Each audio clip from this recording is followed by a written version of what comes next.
Ladies and gentlemen, welcome back to ESL 1 Frankfurt 2014. Dota 2 at its very finest, of course, in Europe, in a World Cup stadium. And obviously fans are very important here. They are absolutely loving the games that we've had so far. First match, first blood of the day has gone the way of Evil Geniuses, and they are through to the semi-final. Right now we're going to concentrate on the upper side of that semi-final though and launch ourselves into China versus Sweden. It's Alliance versus Invictus Gaming, of course, a little bit later on, Fnatic versus EG. Still in best of 3 mode as well, and back here on the desk we're rejoined by Bruno and also by Malini, and Synderen is back, and also as a very special guest, I thank you Jackie for joining us. Eternal Envy's on here as well. How you doing? You okay? Yeah?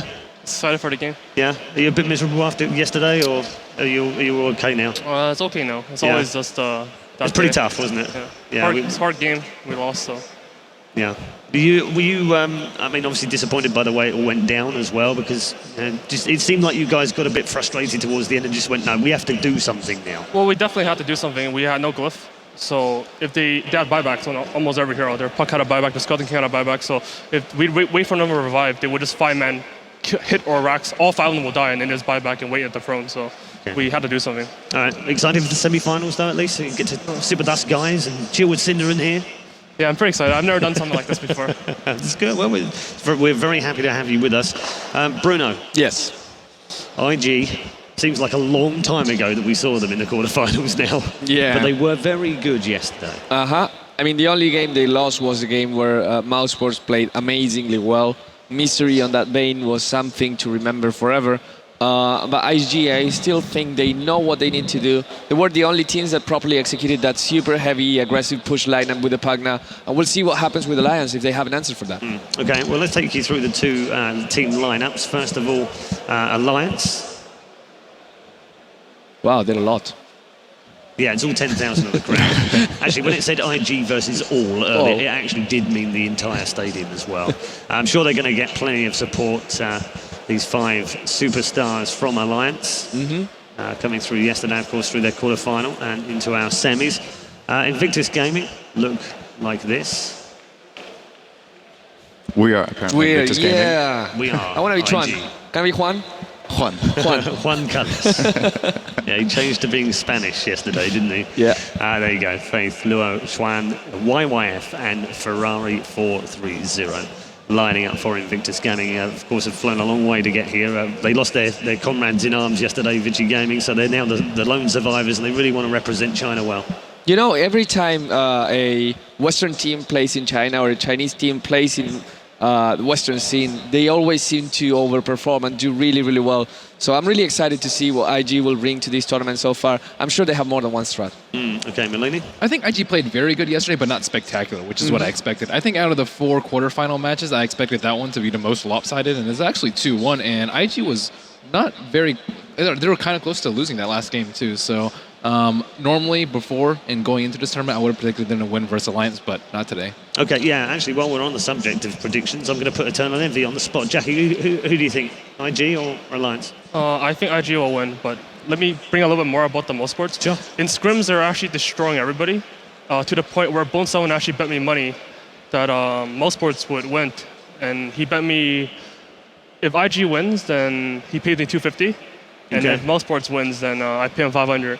And Alliance actually predicted a 2-0 for Most Sports because they had like some troll strategies or like a lot of strategies where they just crush you like in like 10 minutes, 20-0, get Roshan, get your racks. So I thought they had the best chance of beating IG, which I consider the best team in the world right now.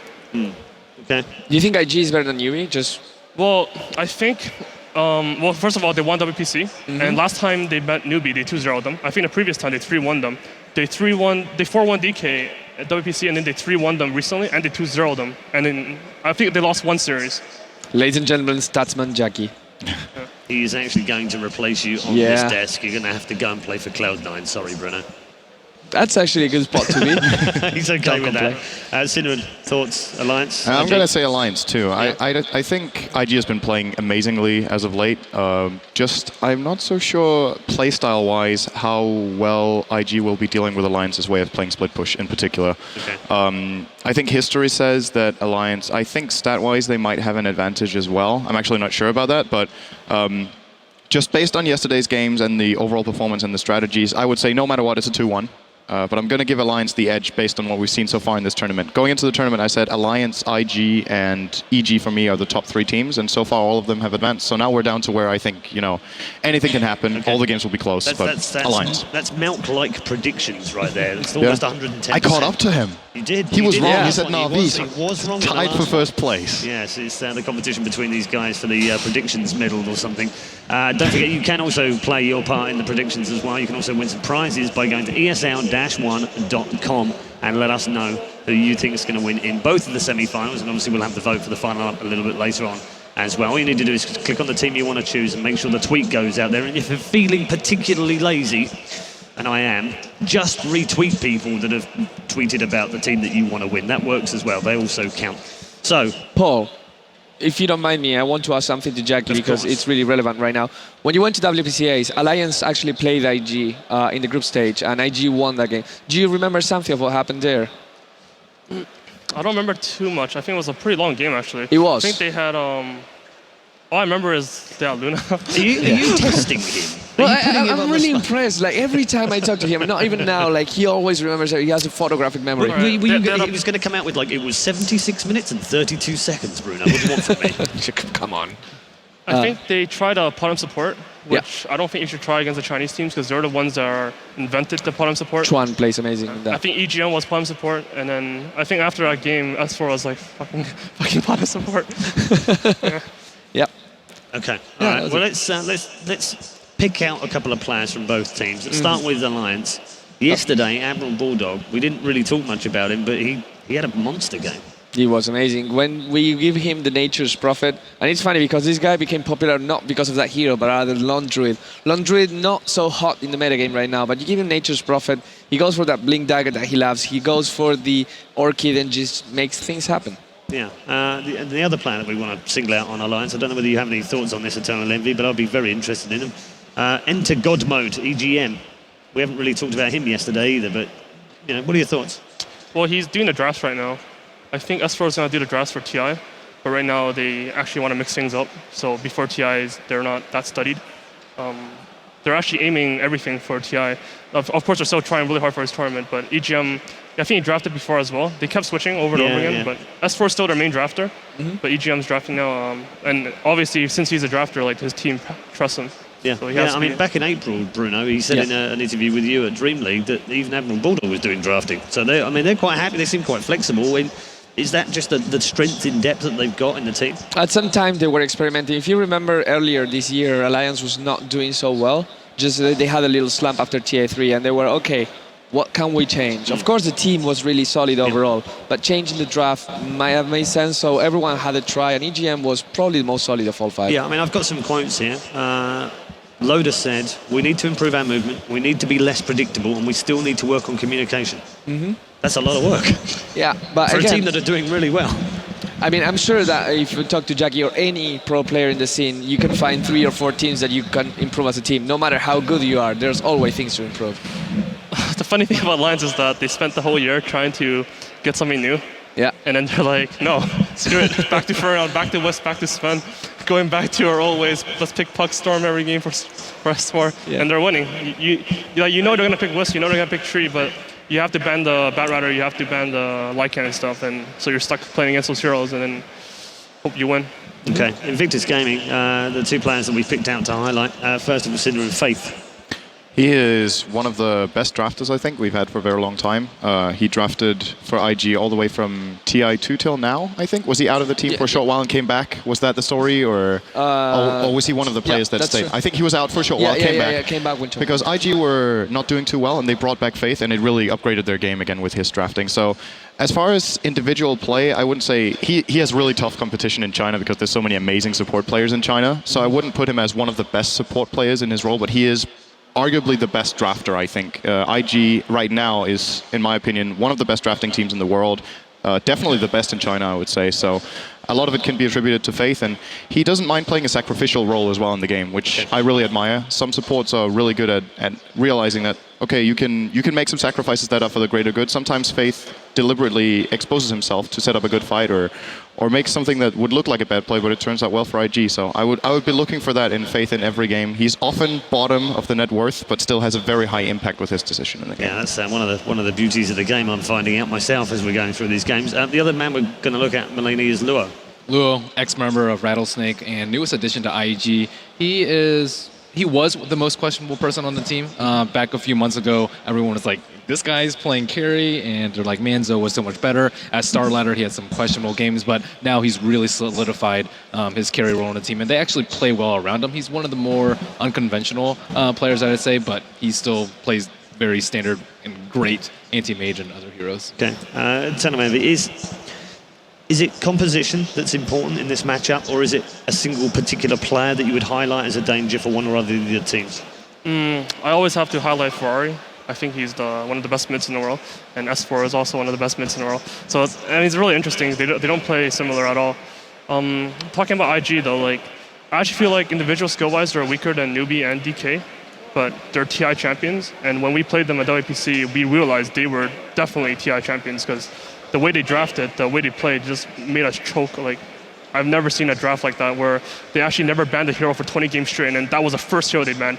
They never picked this hero ever, and then they picked that hero first, and then everything changed, and we just got soul crushed. Like all our expectations were meaningless. Like, so mind games more than anything else then. Yeah. Weird. Okay. Interesting. Bruno. Well, IG has a disadvantage they're actually familiar with, which is they're playing against the home crowd right now. I mean, people here will be cheering for Alliance, but that didn't stop them at TI2. When you watch the TI2, people would boo for them, which is nothing nice. You shouldn't do that. But they were like, okay, they're booing for us, we'll play better, we just don't care. And they actually feed on that. They're not intimidated to be here. Feed on the tears of the crowd. Yeah. That's kind of cruel. I don't know if I It like was. that. Yeah, It it's really been mean, was. isn't it? Yeah. No, but you're right. I mean, in a way, in the quarterfinals yesterday, they were kind of up against it as well because they might not have been the most popular team in their quarterfinal. But I think you've actually made the comment, or maybe Malk said it, but it seemed like at the very beginning of the match, he said, this will just be another day at the office for them. And it literally, other than the suits missing, it looked like they literally just stepped out for lunch after their match. They had no emotions, didn't really care too much. This wasn't a big deal to them. They did exactly what they were supposed to do, even though they got run a bit probably closer than we expected them to. At this point, IG cannot get away here with anything else than a win. If they win the tournament, trust me, they will celebrate, they will be happy. I still remember them from other tournaments. But until then, there's still work to do. You don't count your chickens before they hatch. Okay, Jackie, yesterday we were speaking on the desk a little bit about the mind games that are going on leading into the international, because obviously we're not far away now, and some teams are saying, well, yeah, we're not really showing our hand too much, we don't want to show too much right now, but then there's a lot of money on the line, big tournament, prestige. But then there's also a theory that says IG are going to show you as much as they possibly can so that all of you guys then counter-pick them or think you know how to counter-pick them when it comes to it. And actually they've got an even better strat hidden away. What do you think about that? I mean, there's no way I can have any clue about this. I mean, every team does it differently. How are you guys doing it? I tried. You see that? He's too sharp for us. I tried. From what I see from when we scrimmed against the Chinese teams in WPC, they seem to just, whatever they draft in scrims, they use in tournaments instantly. So they don't really hide too much, it feels. They just win, like all the Chinese teams draft the same shit, and then the better Chinese team wins. Jackie, you saw IG playing yesterday. I know it was just before your match, but you remember the way they play with pushing with Pugna, Lycan, stuff like that. Let's say you encounter yourself some kind of that situation where maybe you probably would ban Lycan, but you fight against Pugna and some more pushing. How do you play against that? I can't say. Okay. That's a good point, actually. Yeah. See, they are hiding strats. I tried as well. You did. We've all tried. Do you want to stab at him, Synderen, or? I'm intimidated. I don't know. It's completely and utterly intimidating. He locked us down. Okay, we're moments away from the draft, so hopefully we'll get into that fairly shortly for our first semi-final of the day. Don't forget, keep your predictions coming. ESL-1.com. Let us know who you think, and hopefully we'll have the results of that at some point before we go live. Moments away from the draft, so let's talk a little bit about heroes and what we've seen so far yesterday and today. I think there's two heroes in particular that need to be talked about. Okay. First is Wisp, and Yep. second is Nature's Prophet, especially since YYF is well known for his Nature's Prophet. So I probably see IG banning Wisp every game, or do you think they can handle it? Faith plays a pretty mean disruptor. There's some other ways to handle the hero. What do you guys think? I think the first game, since it's a best of 3, I think what IG might go for in the first game is they will let Alliance have their IO and then try to counterplay it. And then if it doesn't work out, I think they'll ban it. I don't think IG has the same approach as other teams seem to have, looking at the Fnatic series against Vici Gaming, where they got IO Tiny 3 games in a row. I think IG will have the opposite approach of Vici, where if they lose it, they will actually just put Alliance into another playstyle, if possible. But I would say the Prophet is actually more important than the IO in this matchup for Alliance to get. As Ben said, it's a big hero for YYF as well, and just the overall playstyle. Many of the Chinese teams are actually really good at dealing with the IO because they've a lot of experience with it.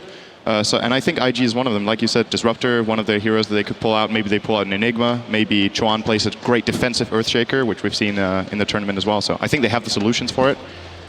Here we And go. they give it away. Yeah, we are ready for the draft for game 1 of the semi-final one. Yeah, see, I was right. They gave it away. They banned Ion Pro. Right. Yeah.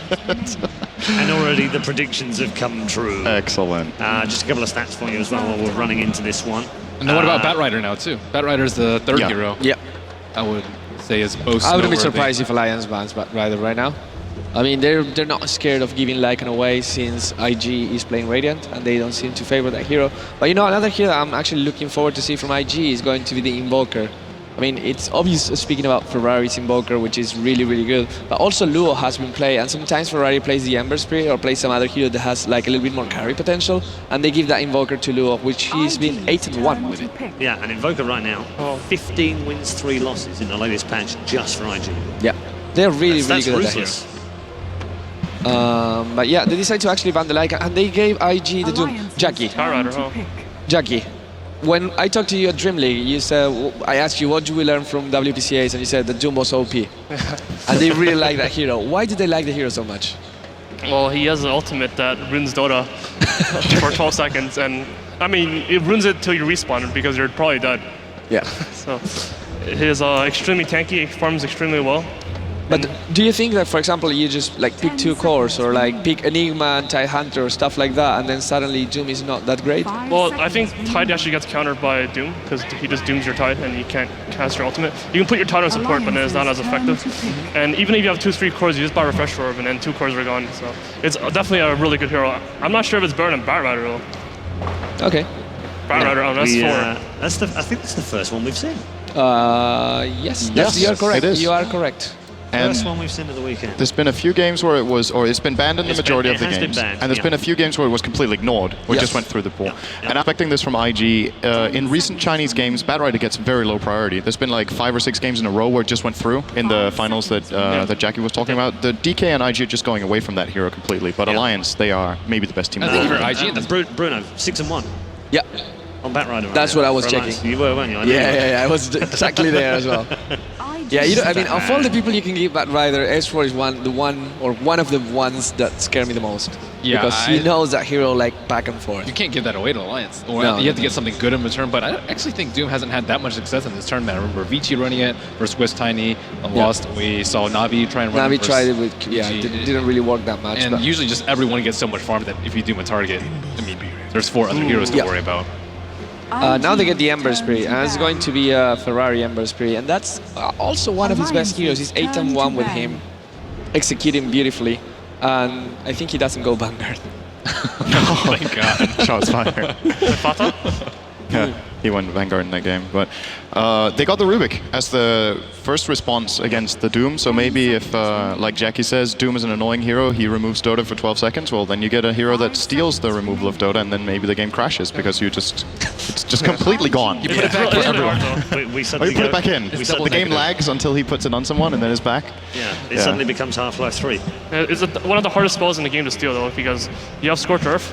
Usually you might cast Scorch Earth just to cast Doom in the first place, but then your level death has a higher range than your Doom, I think. So if you can cast your Doom, you can easily cast your level death, which is pretty fast. So it's extremely difficult to steal that Doom. I don't think they picked the Rubik for that reason. Then it's very rarely pick that early unless if it's against some sort of crucial spell. And the only intel Alliance had at that point was Doom. We often see Rubik pick 3rd or 4th, sometimes 5th, when there's some big ultimates or some really good non-ultimate spells to steal, but Alliance didn't really have that much knowledge going into this. Maybe it was just a kind of a multi-purpose pick where they just don't want to give it to Chuan as well. Perhaps that put it out higher up in the tier list for them. Chuan on Rubik is scary. He's 10-2 in this patch. He plays it so well. He feels so comfortable with that hero as well. And also the fact that when you pick Rubik, you don't necessarily counter something that was already picked, but you kind of remove like 10 heroes out of the pool because you don't want to play those heroes against Rubik. And for example, Bane is one of those heroes, and Enigma is one of those heroes that you know that they're gonna get stolen their spells. It's true. They didn't ban Enigma. They didn't ban Tide, which are of course 2 big ultimates to steal. And here it comes. I love seeing this hero, Keeper of the Light. Kotal. Nagasar in time, I think. Give me mana, Kotal. I think this is actually a pretty important pick for Alliance because it dissuades IG's 5-man, and they're good at playing greedy too, but a lot of times you'll see the Eastern teams try and bully the Western teams around just by 5-manning constantly in the 10 to 25 minute phase of a game, and that's where a lot of them fall. So Keeper of the Light will definitely dissuade that, and they were probably one of the most successful teams with Keeper of the Light. Yeah, and the other team that actually did that a lot was Fnatic. I play Keeper of the Light Wisp, just because they found ways to farm the Acceptor on Keeper of the Light, and then it kind of becomes a different hero. Creates so much space for you, and when the patch came, everyone was really excited. Personally, I was like, I mean, when can you farm an Acceptor on a Keeper of the Light in a real game? But it happens that when you actually do, it's really, really strong. What are your thoughts on the hero, Jackie? I think they're gonna Nagasar and try to play this super rat Dota. You don't think PL? Oh, PL. PL's much better versus Doom and versus Ember Spirit. Wow, when's the last time you've heard the crowd cheering for PL? We were thinking the same thing there, Bruno. Yeah. I want to mention one thing quickly about the Keeper of the Light. There was a recent interview with Ake where he said Keeper of the Light is the counter to the 3 tanky core strat. And that's something IG has been playing a lot recently, these kind of pushing strategies where they run the Doom, Razor, Death Prophet or something like that. And maybe they're just anticipating that IG will play the same kind of push style either with the Pugna or with the Shadow Shaman, which they already had at this point, but Alliance didn't know that when they picked the Coddle, I believe. So just a really good pickup if it is indeed the counter that they think it is. What would you rather Jackie, play with Jackie right you now? just said, very knowingly. I think that Doom, they're gonna go for greed. Like they know if you put Doom against a Phantom Lancer in the offlane, then the Phantom Lancer is gonna get a lot of farm. I think they're gonna put the Nyx top instead, and the Doom's actually gonna jungle or carry. I think he's gonna jungle. Go greedy. Okay. That will leave the Shadow Shaman safe lane with some other carry right here. And actually Alliance is missing the Bulldog hero, and if you look at Bulldog heroes, Nature's Prophet is gone. But pretty much he can choose everything else. Yeah, he can choose Laundry if you want to go, as you said, full rat. That's it. That's it? That's it. Okay. No other choices available. Draft is done. Let's go to the clusters. But Nyx is actually a really smart pick here. Of course, whenever you pick Nyx, you look for good abilities to counter with Spike Carapace. He's great against Bat Rider. When you initiate with Firefly, you stun yourself, and then you can get turned around on very easily. Spike Carapace also great against Illuminate. You see it charging up, you reflect it. You don't only take the damage yourself, but you actually hit the Keeper of the Light for a lot of damage as well. And of course, it gives you ganking potential, which is very important against the PL split push. You need to catch him off somewhere, because else they're just going to keep split pushing you around, just like we saw it yesterday with Alliance. They could also brute force 5-man though with Pugna. They don't have to approach it that way. They can do that as well, and Nyx is also good for that if he has a Blink Dagger. Alliances turn to pick. That was Clock Ban. Yeah, Lone Druid looks like the obvious choice. Wait, really? I don't expect that, to be honest, but I'm just saying. Jackie, you know Bat Rider in this patch log deals half damage. Oh my god, they actually did it. yeah. I mean, that's it, I guess. They didn't have 2 choices. Everyone cheering for Coddle PL. Don't do it. Times are changing. But yeah, Jackie, you know, like Bat Rider, the Napalm does half the damage to Crypt now. Do you think it affects the jungle so much, or it just doesn't really matter in the long term? I think the level 1 jungle is actually really, really bad. But I haven't practiced it so much. That's what Bone said about the level 1 jungle. Okay. This Lone Druid pick, it might force it so... I mean, if the Doom was jungle, then they would have 2 heroes against the Lone Druid, and if it's a Rasta can't really chase the bear, so it might be a pretty decent offlane hero. I actually think Alliance will go aggressive trial lane. This is a lane they've played a lot in the past with Coddle, PL, and Rubik. You telekinesis someone into the Illuminate and the Phantom Lance, and it also gives Lone Druid the safe lane one-on-one, which Bulldog is amazing at playing, and it's what the hero is really good at. And if you look at IG's lanes right now, now it looks like they won't put the Doom in the jungle, but they'll play tri-lane bottom. That tri-lane, whatever tri-lane they put, I think is actually weaker than Alliance's, no matter what. And Alliance are really good at exploiting when that happens. Okay, thank you, gentlemen. We are ready for our first game of the semi-final, and we are going to head over to our brand new commentary setup. That's right, we have a brand new Archon in the commentary box. This is Madcap. Thank you so much, Paul, and welcome, guys, to the first semifinal of the day. It's going to be Alliance versus IG, arguably one of the best Western. Each of these teams, the best in their individual scene. Mad, I can't believe that these two teams are forced to face up against each other in the semifinal. Honestly, if I had my choice, without looking at the brackets, I would have had these two facing up against each other in the finals. But these guys, only one team will move on, and IG versus Alliance. IG have been so versatile. Who do you really give the advantage to here? It's really hard to say. Both drafts are insanely good, and those teams proved themselves like before that tournament and going into that tournament. So IG did really well versus Mousport. There was that one game that they dropped, and Alliance was quite impressive, right? Versus C9. And they have this kind of lineup they could split push with if they wanted to. And they have very good aggression early on and really late game oriented lineup. So it's going to be really interesting to see how they want to play that game. I have to say, IG, I felt like they had been the most versatile Chinese team. They were able to deal with that Mousesports aggression early on, and now we're going to see them face up against the signature Alliance Rat style, and I think they can definitely do it here, but their draft has left me. I mean, we've got signature heroes for IG here. We've got Ferrari on his Ember Spirit. We also have Luo playing the Doom. That is just like absolute typical IG. If you could get like a Chuan Enchantress on top of that, then this is all about, like, that's perfect IG style. Now we're going to see Bulldog. Well, he's already going to be starting out with the Bear, scouting out some of the defensive tri-lane from IG. That means we're going to be left with YYF in that mid lane for IG, and Luo will be playing that solo off lane for the time being. What I love about Luo is the fact that he's so versatile as a player that he can bounce around in those roles. I love to be able to see him go from a hard one position to play that more aggressive mid or something like that. He seems like just such a skilled player all around. It is. He's a very good player, but he's going to have a really hard time, in my opinion, versus Bulldog. Bulldog, obviously one of the best laundry player in the world, if not the best laundry player in the world, and he likes his 1v1 matchup, right? And that Didier that you're looking right now is going to be very important for the Alliance tri-lane. It's already a very strong one, right? With the burst damage from the Caudal Eliminate. IG is going to be looking to dodge the lanes. Like, that's what we can see already. They're sending that Doom bottom. He has boots level 1. So he's going to be able to pretty much XP without dying if the lane control from Alliance is okay, which is right now. And they're going to be roaming with the supports. I really like that decision from IG. They can apply pressure wherever they feel like applying pressure, and which is not going to be the try-in on Dota for sure. Yeah, I mean, solo safe lane is perfect for a Doom. That means he could just go into the jungle and basically act like that 4-position Doom that we've seen in the past. In full-time jungle, it's slow, but it's obviously better than being bursted down by this aggro try coming out from Alliance. So very dangerous, especially with that double damage. If you could survive through the burst, though, there isn't much extra sustained damage from there. Obviously, the Phantom Lance with its low cooldown is a danger. But IG, not really showing too much of their lanes right now. It's just Ferrari up here in this top lane going up against Admiral Bulldog. He's got to be careful, all of Alliance really, because these two supports have been off map for quite some time. As you can see, EGM, well, you can see exactly what's going on here. They are really scared about these two supports being off map, even going so far as to have EGM come back and just check out some of the vision that they're lacking right now. So smart play by them.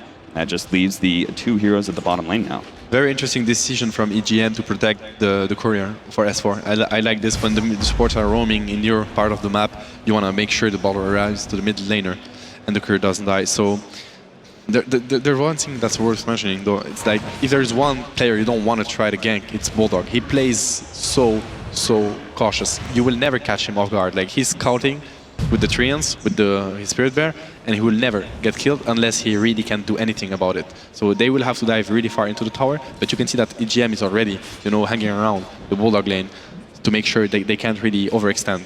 Yeah, I love that. That Bulldog was actually able to sniff out that attempt to eat through the trees in order to catch Bulldog out, and he saw it with the bear, revealed it, and IG won't have that opportunity again. Looks like Luo, well, he's already level 3. I mean, look at that, the power of the Doom jungle. He is still getting a decent amount of levels and is able to farm up. Of course, Ake is spending all of his time. I mean, there's no reason for him to be in lane anymore. If we've got a free farming, a Phantom Lancer, he can just go harass this Doom as much as possible and maybe even prevent any early rotations that we've seen from the Doom IG before. I mean, they are actually one of the few heroes can actually make Doom rotate around pre-level 6 occasionally with a certain ability. If they get like a net from the troll or something like that, they'll actually take the time to maybe gank that mid lane. So S4, he's got to be careful. He's going to be going up against the Nyx Assassin. This is a pretty fair matchup on both sides. Nyx Assassin shouldn't die by any means, but the Bat Rider will still have really good farm. So that's something that's worth mentioning on the bottom lane, where Loda is that whenever you're going aggressive and you're facing a solo, 3 versus 1 or 2 versus 1, if you manage to block the pull spot, then you should control your lane. Exactly what Loda is doing. He's controlling his lane under his tower, so that makes a 1 versus 1 between Ake and the Doom, and Ake obviously being a range hero and having the support from Loda if Doom decides to fight back, makes the Doom unable to take XP. If you can't block that spot, then you should just push into the tower to just really pressure your opponent. So great decision making by Ake and Loda. You can see that Ake is alone is just nullifying the Doom effect, and Loda is 1 versus 0, free farming on the Phantom Lancer. Whereas Bulldog is getting what he needs with EGM protecting him. Yeah, Luo's going in pretty deep here up against Ake, and well, he needed one more hit. That was just not going to be found. Now he's going to be chased down by S4, but he's already run out of that Scorched Earth. He may even be bounced back in. The stun's going to go out. Beautiful play from YYF, and will give Luo just enough room to move back, and now S4 just going to go back to his mid lane and continue to farm. But everything that we've been seeing from Alliance, I'm loving this. They're controlling their lanes really well, as you're talking about Loda, keeping this bottom lane back as much as possible. But we've also seen, you know, some of the way that Alliance are utilizing their jungle and still playing very conservative, very cautious, making sure that they stay safe, but they are still getting something out of the map. They're not just hiding in their lanes, waiting for creep waves to push in. They know they can't rely on that because IG, they know exactly how to deal with this. You could see Ferrari has been doing something similar, trying to keep his lane back as far as humanly possible because he knows Bulldog will take the advantage with that bear and get a couple last hits here and there. Yeah, you can see that IG's support are very frustrated about not being able to get a kill. That much that they actually let, which is really smart, the Invictus run to Schwan over YYF, and he's now looking to a gank mid lane, and this is really smart from them. Gets the stun onto S4, the follow-up, and they easily have enough disables. Coddle's going to come in, right-click will be enough to ensure the kill. First blood goes to YYF. He's going to cop a little bit of damage here from Ake up against that tier 1 tower, but he will still get out just fine, and he's going to empty his bottle to make sure he can stay in lane. But that is a perfect timing for that gank, right? Because it now puts Nyx Assassin to level 6, and that is something just Alliance have to worry about. Will YYF be teleporting into one of these side lanes in order to gank up one of the solos, or perhaps he's just going to back up and go for the mid lane? There's so many possibilities unless you have really, really good map vision on the side of Alliance. It says a lot about IG's understanding of the game. They knew that Alliance were running an aggressive try-in, so it's very unlikely they have a ward on the top rune, so they didn't know that Invictus rune combo. They led it to the Vengeful Spirit instead of the Ember Spirit, the Nyx Assassin, sorry. That gave them a kill, and more than a kill, it forced Ake to rotate to the mid lane, and now the Doombringer is actually getting some XP bottom. He's almost level 5, he's under his tower. Loda cannot force him back on his own, obviously, as he don't have the killing potential to just kill that Doom. So very, very good rotation from IG support. It helped them a lot. We can see already what YYF looking for a kill. He'd like to find Ake and gets it with a quick combination. Admiral Bulldog as well as Loda won't really be able to stop this one. We also see already being drawn on the map, YYF is going to cut himself to the left, knowing that the Bat Rider is going to make that rotation in from the mid lane. So he gets himself out. But these supports are so under level, and I'm looking at this. Alliance have a very small lead right now, and both gold and experience may be offset by that one kill, but a small lead nonetheless. Now, Alliance, I think you would agree with me, they definitely have the late game here. IG, much, much more mid-game presence for them. I'm always worried, though, when I say a team has mid-game, and yet they're losing the laning phase. It feels like that if you start losing the laning phase, even just a little bit, you fall a little bit far behind, you aren't ensured those team fight wins, and you can't get enough pressure in to be able to end the game in time before Alliance gets big. It is true, but I also feel like in the end, like in the very late game, IG has a really good shot at contesting Alliance power because they have 5 really reliable disables, so they can always catch Alliance. There's no way we can see that. For example, Battle Rider just running around on the map, IG will just catch them all the time. I really like the decision.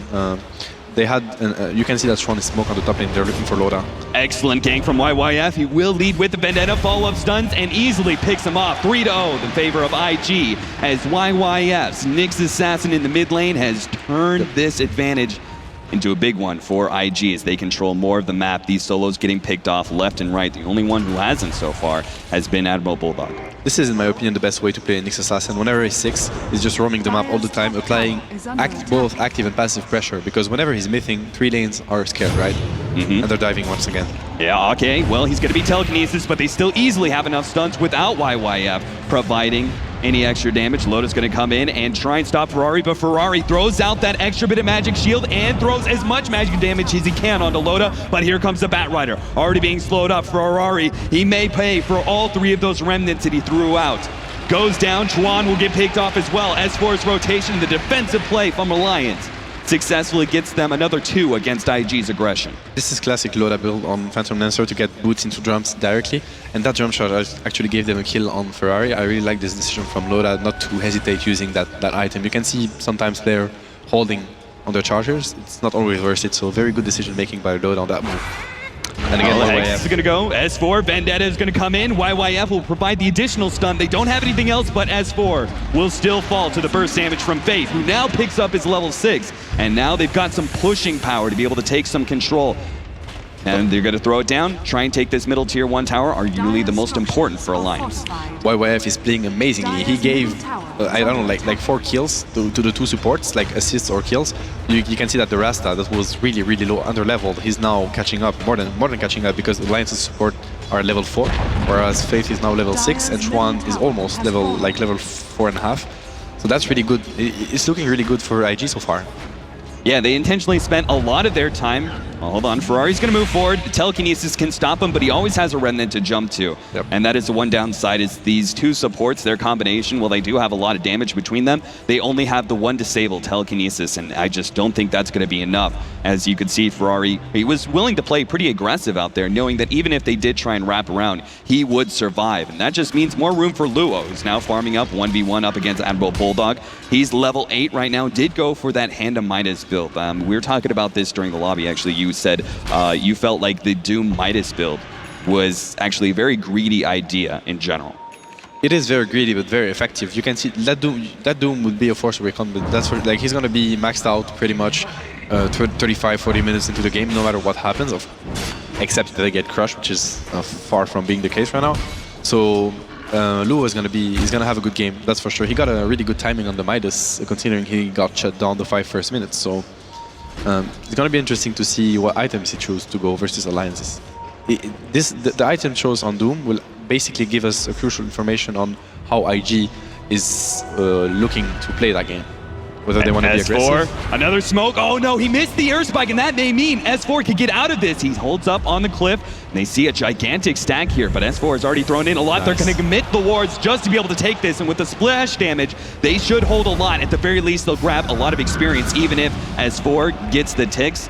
Looks like they got a couple of creeps, but they got to make sure they don't get punished. Alliance were making some rotations here and there, but didn't manage to catch anybody out. So even though IG, that should have been a free pick off on S4 and potentially taking that stack, just taking the stack alone gives them a good advantage and kind of shuts down that Bat Rider pretty heavily. I mean, you were looking for that really fast Blink Dagger. He's going to be the biggest threat to that Ember Spirit, but he has to have the Blink first. He has to have that mobility item. Otherwise, every single time Ember, when he sees the Bat Rider coming, he's just going to jump to his Remnant. Yeah, unfortunately, Loda failed to deny the top tower versus the catapult, so that's a bit unfortunate, but S4 still did get almost all the stacks, so he's okay. I think we're looking at the decent timing on Battle. It's obviously delayed, but he's going to get it by the, let's say, 13-minute mark, so it will be okay.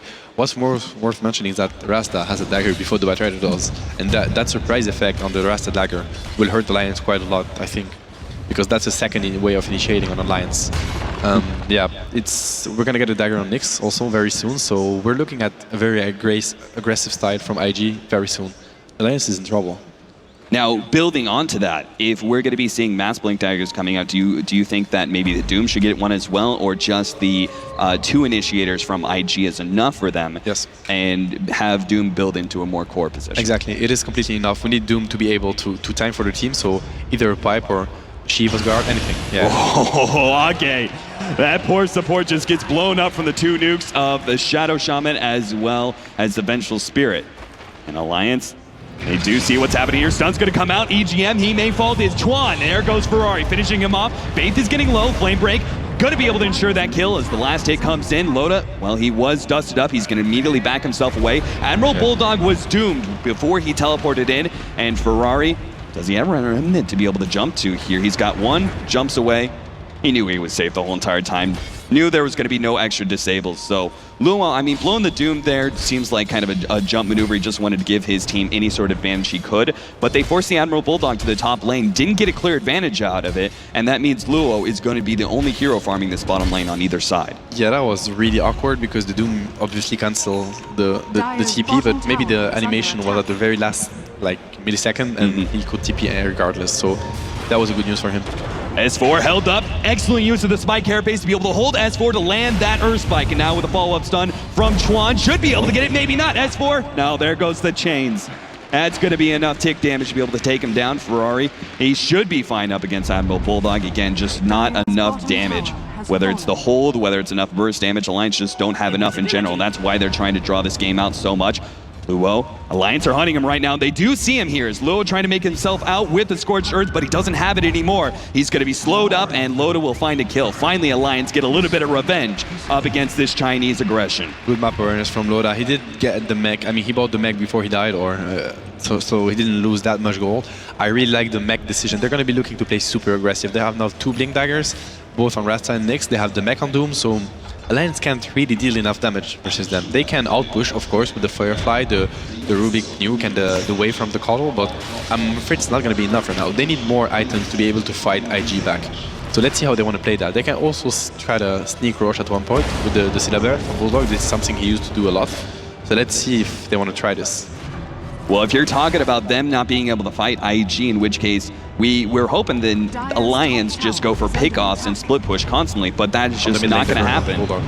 Oh, there it is. Bulldog taking a lot of damage here. YYF is low, but they should be able to finish off Admiral Bulldog getting low. Where's the extra stun? Earth Spike in 4 seconds. They're not going to get it. One more hit. That's all they need, but YYF can't get it. Finally, Faith comes in with the Blink Dagger. 1-for-1 trade so far. Chuan stole Magic Missile. It's going to be thrown back onto him, and that means Loda will be there to finish up the kill. Now Ferrari running directly into S4. He wants this kill as well. He sees all the fighting going on in the mid lane, but maybe he just overextended himself. There goes the lasso. Follow-up stun once again from EGM. Do they have enough burst damage? Jump to his remnant, and he should be able to get out from there.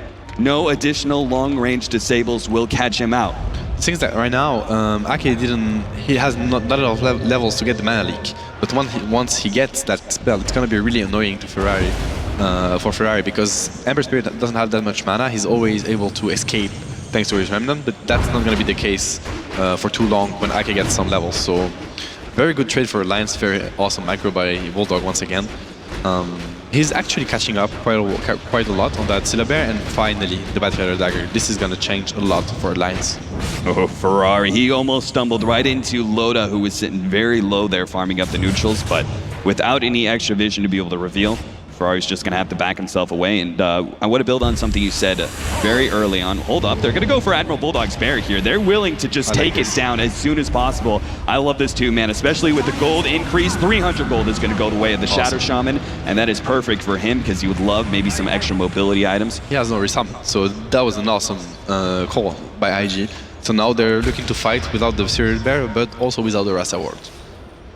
Now, Alliance, how are they going to be able to approach this fight? We can already see how S4 is looking at it, but at the same time, they're going to be down that bear for quite some time. Of course, IG do not have their wards, and that's really their greatest pushing power. I mean, this is not your typical, tri-tank lineup. Some of these heroes are rather squishy. The Keeper of the Light is going to be very effective against many other heroes. Doom can certainly sit in the front and beat on the tower, but they won't be able to take that tier 2 fast enough. So it looks like they're going to back themselves away, and they're going to go for a dive here as YYF finds Admiral Bulldog inside of the trees. They're going to try and surround it, but at the same time, Alliance, well, they cancel one teleport. S4 was was able to blink to the side though, just in time. Flame Break lands on 3, and the Dust was actually on to Loda there. They're gonna try and stun him up. Loda turns, fights up against Chuan, but now he's gonna be hexed up, turned into a chicken, and get roasted in the process. Chuan now turning up against S4. Alliance, they're forced to back away. Chuan will finally die to the creeps on the side. EGM, he's backing away, and S4 couldn't make it over the cliff in time, and that's nothing but a dead end. If you can't make it back to your base, IG surround Alliance, take them out, and now have enough of an advantage to be able to go for that tier 2. It's very unfortunate because it looked like there was some mixed call inside the Alliance team, because S4 instantly TP'd. He was ready to just jump with lasso at any time, and he never did. So maybe they weren't ready to take the fight, and IG's instant rotation to the top tower and getting Bulldog to the top tower was very, very smart. It allows them to extend their lead on Alliance. Still doesn't change much the game. I feel like they're just snowballing, but it's still in control. Alliance is not out of the game at all. They can still bounce back on a Roche fight or something around this. They need to be very careful though. Yeah, I mean, you're just looking at those items, and I see all these key signature items coming up for each hero. The Blink Dagger was revealed last team fight from Luo, and that's going to be, something that, we said no fast Blink Dagger, instead go for a more core position, yet he still has that Blink Dagger after the mech by that 18-minute mark, which is just an insane amount of farm. And we also see Ferrari building up into his farm. No surprise he's going to be going for a Battle Fury build. That shouldn't come as a surprise to anybody, as it's so effective up against some of those Illusion heroes. Faith is going to be caught by S4, but YYF, good maneuver there with the Spike Carapace. In fact, that's going to hit Ake as well, and his squishy health points can barely deal with that. Now Luo immediately dooms up Admiral Bulldog. Here comes Ferrari. He's going to jump in, land onto both of them, waiting for the chains, gets both of them in the process. The wards come out, and they get all 3. Alliance crippling under this IG onslaught as they keep pushing forward. IG, unfortunately, because their creep wave is down by the tier 1 tower, they won't be able to take a tier 2, but they will be able to hold a lot of map control. And Alliance, I think you said it earlier, they're kind of out of it. They're not really going to be able to fight IG straight up. They have to find some of those sneakier ways to go in. So that means IG, they can be as brazen as they want. It started with that tier 2 tower dive where I thought maybe they might be punished for being so aggressive, but IG knew they were far enough ahead that they could pull those maneuvers off. I like the decision from Luo to, just do not hesitate, instantly doom someone. Okay, maybe Bulldog is not the best target, but it doesn't matter. He's just, trying to make sure that they can fight back, especially if Loda is split pushing like he has been doing for the last fight. It's really difficult for Phantom Lancer to join the fight, because right now, even if he comes, I don't think they can win it. So they have to try to find those openings, try to get those tiers 1s. Alliance has no tower to their name, It's just IG out pushing them out, winning every single fight. So their gold lead is huge, and we can see that Alliance is still trying to fight because the Doom is on cooldown. So are the rest of our. This is their best shot, at getting anything.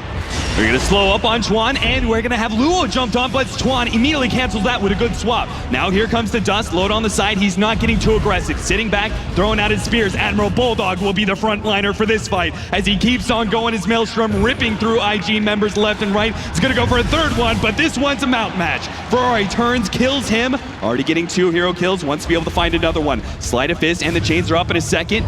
Doesn't get the change just yet. He's going to be able to lock down Loda. Loda's fighting up against him with the Diffusal Blade. Does a huge amount and actually gets the trade there. 4 heroes go down on the side of Alliance. IG lose 2. And they have just enough to claim this tier 2 tower. And the snowball continues, building over a 14,000 gold lead by the 20-minute mark. Very nice blinding line from Ake. Unfortunately, it wasn't enough. They tried what they had to do, honestly. They had to take that fight. It was their best shot at coming back in the game. Unfortunately for them, it's not enough yet. The Phantom Lancer with the Diffusal Blade is dealing a lot of damage, but he needs more. He needs way more. That Doom is getting out of him. He has 4k gold again. He's the top net worth, and he was getting nothing in the early game. That's how strong a Midas Doom is to catch up, and that explains the decision from IG. Whatever, you want to challenge us? Just, we're going to put the Doom. He's going to catch up so fast that we really don't care. We're going to focus on the 2 other lanes. Alliance sitting back inside their base as IG, they're committing to the Roshan right now, and will be able to take it before Alliance could get there in time. Good idea by them. I mean, they're already there at that tier 2 in the bottom lane. They might as well make that rotation since Loda was down for so long, and it will give them an Aegis on the side of Luo. So he's going to be happy about that one. We now see Ferrari building into some additional damage items, which is going to give him, I love this build when you want to be aggressive. It just gives you that maybe a little bit of RNG, but at the same time, if heroes are grouped up, if you're forcing 5v5s and they're in close proximity to each other, you don't really rely so much on the RNG. If you get a crit on one hero and they're close enough to somebody else, it's still going to be that big increase in damage. So this is going to play a lot of work up against Alliance. Alliance certainly have a really good sieging team, though. They do, but it's not going to be enough, I'm afraid. Like, right now, they need a miracle to come back in that game. To be honest, like, IG is just leading the way. You can see that they're behind Ferrari, so they're maybe trying to counter-gank Alliance, but if it doesn't happen, if S4 decides not to go, which he is, then they will just push the base. At this point, they can. They have the aura from the Draw Ranger, they have the aura from the Doom, the Centaur, Speed aura, so they have a lot of damage, and the Rust Awards, obviously, so we're going to be looking for IG trying to break the base at 20 minutes into the game, and they have a very... Actually, they're going back. I'm pretty sure they're going to try top. They have to. So uncharacteristic that Alliance and Admiral Bulldog Lone Druid is unable to get a tier 1 tower by the 22-minute mark. This is pretty insane that every single tier 1 is up, and Alliance, well, they're going to try and get some of that gold where they can. I mean, it's kind of essential. They're such a gold deficit to IG that they have to be able to find some sort of farm. Meanwhile, IG, they're just doing a good job. They're not trying to push too aggressively just yet. They're farming up the rest of their items. We see some key items coming up here and there, and just holding off in the meantime. Bottom lane is being pushed out by Loda, but he's sitting very far back, just waiting for any rotations from IG. And here's the push coming. They're forcing TPs from Alliance and maybe try to catch someone. Actually, they have really good initiation. Are they going to put the wards? Looks like it. They're going for the base push, but against the Coddle, it's always hard. Yeah, Coddle just being able to spam out so early on, he just pretty much instantly kills the whole entire creep wave. But Luo's going to jump in, throws out the Shivas, locks down S4, and there's going to be no laster for this fight until he buys back. And IG immediately back themselves away, and Alliance have nothing to be able to catch IG inside of their base. What a discipline. What a discipline. They're moving as one man, IG. Going in, going back. Honestly, like every single one of them, it was like somebody was just controlling all 5 of those heroes. The moment the buyback came out, they all backed themselves away instantly. It is impressive.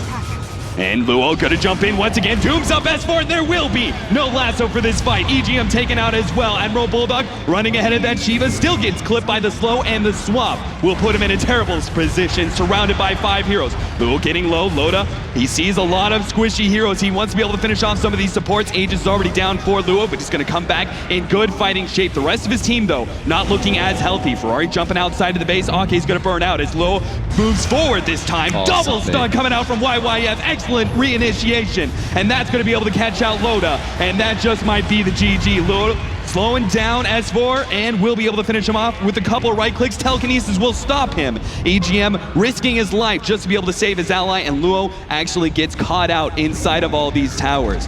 And IG, well, is so disciplined, but at the same time, maybe a slight overextension where they could have been able to get themselves at least a tier 3. That was a big overextension. I mean, it was fine going back again a second and a third time when we had that double stun from YYF, which was exceptional.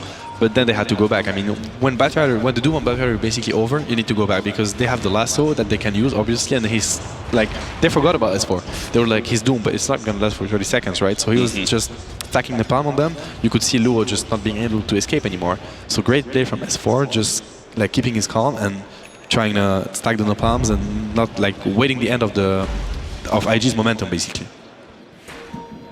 So much mobility on the side of IG. You're seeing that like every single one of these heroes has a Blink Dagger, and of course not really necessary for the Ember Spirit, but he's so naturally mobile. He's now going to finish up his next damage dealing items. You can see Faith has grabbed a nice little utility item himself. S4 is pushing out pretty aggressively in this bottom lane, but it's the thing you have to do in this situation, right? You know you can't win many straight up team fights, so you have to be play a little bit more risky with your split pushing. So this is, I want to mention the wards from Alliance. This is a classic trend this year and the year before. It wasn't the case like 2 years ago, but whenever you're under that high pressure, then you understand that your jungle is not an option anymore. Like right now, Loda is there, but he's in trouble. So they have to ward the opponent's jungle to make sure they see them at one point. It's the only way to have some vision because the opponent's just going to sit in your jungle all the time with a gem, dewarding everything. So either it's a black map or you see a part of the map which they might be able to farm, especially if they can't break your base. They're going to be looking to, you know, just farm everywhere they can, including their own jungle. It's a very smart decision from either EGM or Ake. Admiral Bulldog is getting some damage. You can definitely see like Alliance are beginning to get some of their late game, but they need like a good 5 to 10 minutes. I feel if they just draw this game out 5 minutes, they'll actually be able to contest IG and be on much more even ground. But IG doesn't look like they're going to give them that opportunity as they start settling up for another push. Jam is going to be dropped off. Looks like we're going to have YYF holding on to that one, the big initiator for his team. I mean, so many of those Earth spikes have been perfect timing. We haven't seen any like really big 3 or 4 man Earth spikes, but every single one of them has been just perfect to catch out the right hero oftentimes. The Bat Rider has been the immediate focus of IG in every team fight. Yeah, and IG has so many ways to initiate on Alliance. We saw how Luo jumped into the center slot. That did a lot of it hurt Alliance quite a lot because they have to be afraid of the Rasta Dagger, the Ember, the Doom, the Nyx, and the Venge. They have 5 ways of jumping on Alliance as a hero, so it's really hard for them to just stand, and defend themselves. This is why you can see that they instantly warded their uphill. I mean, the ward that was in their base, basically EGM. Or EGM. Way too far. He thought they were backing off, but no, that's the classic, back into trap. And is that pickoff that they need? I was just about to ask you, what are IG really waiting for? Is there a specific key item that you want to see before you try and push uphill? Or is it just waiting for that one pickoff and just have some sort of advantage before you go uphill? The thing is that getting a pickoff before is obviously what you need, but a Rubik pickoff, I don't think it's enough, unfortunately for them. They need a Color or a Bat Rider in the best case. We can see that Bulldog is still not TPing to defend. He's just waiting for something to happen, and the tower is going to fall. So let's see how Lance decides to take the fight. It's going to be really hard for them now that the tower is gone. The wards will start beating on the melee racks. IG, they're constantly having to deal with this Keeper of the Light harassment, but Mech will be able to give them enough sustain. They're going to hex up the Spirit Bear. It's okay. But it will be able to get out. They want to be able to take out that damage-dealing unit if they can. S4 wants to go, but they're watching him. They know what's happening. Yeah, they see him. Ferrari's going to be snagged here. Ferrari pulled back into the rest of the team. Excellent swap from Chuan, as you just cannot get a good pull with a Blink Dagger Vengeful Spirit. Now, Chuan will go down, but he did save his carry. In fact, he's going to buy back. Immediately starts teleporting to that middle tier 1 tower to join his team. And the smoke from Alliance. That's very smart, actually. Well, it's not going to do much if Luo just straight up mans up and tries to find the initiation. S4 is going to be caught out, but a good forward staff. Can they find any additional damage? IG, they're focusing on the melee racks, but it feels like they're being kited rather heavily, and bit by bit, Loda's going to town. In fact, he's going to Shirt, maybe not. Good defensive Yule Scepter there. Loda now caught out. There goes the Doom, and YYF will be able to come in and ensure 2 kills, as EGM should fall in the background. Ferrari gets himself away just in time. Both Faith, Chuan, and Ferrari so low. IG, I'm not sure if they can really push in. That was a good fight for them, obviously, but they don't quite have enough strength to be able to take that melee racks. The defense from Alliance is just impressive. They're doing everything right. I mean, of course they're giving away kills, but they're playing from behind. 20k gold, 20k XP, 15k XP, sorry. And like, in spite of that, they still managed somehow to hold their position, which is really amazing. The last 2 from S4 on the Ember Spirit is basically the best he could get. And now it's off cooldown again, but Loda's dead. And this time around, they really have to commit the wards. Alliance have to form a better defense this time around, just because last time they did a lot of kiting, unless they're going to give up this Rax. Range Rax has already gone down. No resummon.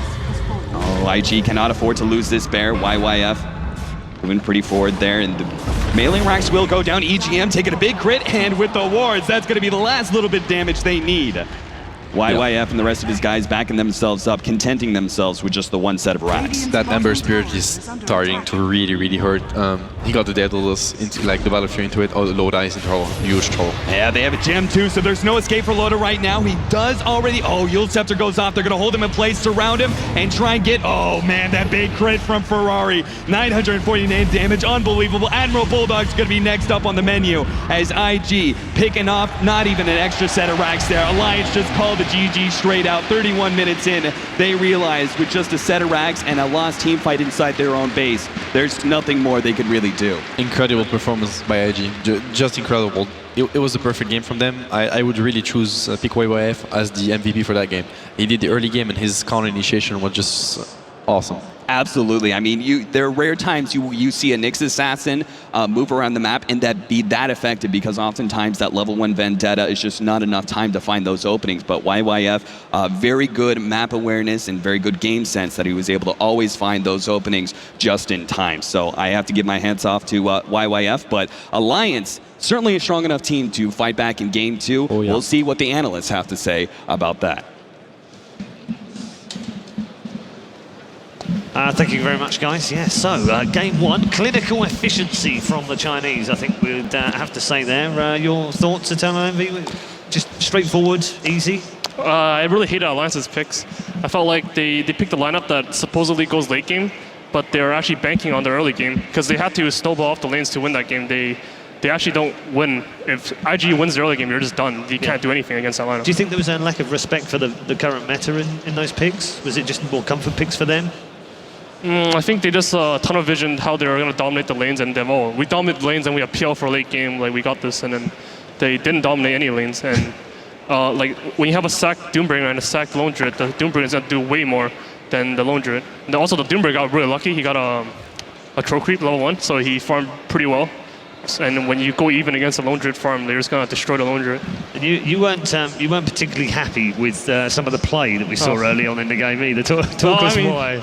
I was happy about it. It's pretty funny. Like there's a 10 minutes, 11 minutes. The IG went to the hard stack on Alliance's side. There's like a 4-stack, and they saw the Batrider, and Batrider used Firefly. And then Nyx, instead of using Carapace to stun him and then use Impel, he was like, all right, I'm gonna hit my Impel. And he misses Impel, and then they dropped their Rasta wards, and the Rasta wards killed 0 neutrals. All the neutrals died. Then they killed all the Rasta wards. They just lost 2,000 gold there. That's pretty funny. Yeah, not for him, though. That's for sure. Sidra, your thoughts on their opening game? I think Alliance got tricked in the laning stage. When I was saying that Alliance might go for an aggressive trial lane here to try to challenge IG, they realized that was going to happen, so they actually dodged. So they put their trial lane aggressive as well, even though they didn't really have the best aggressive trial lane.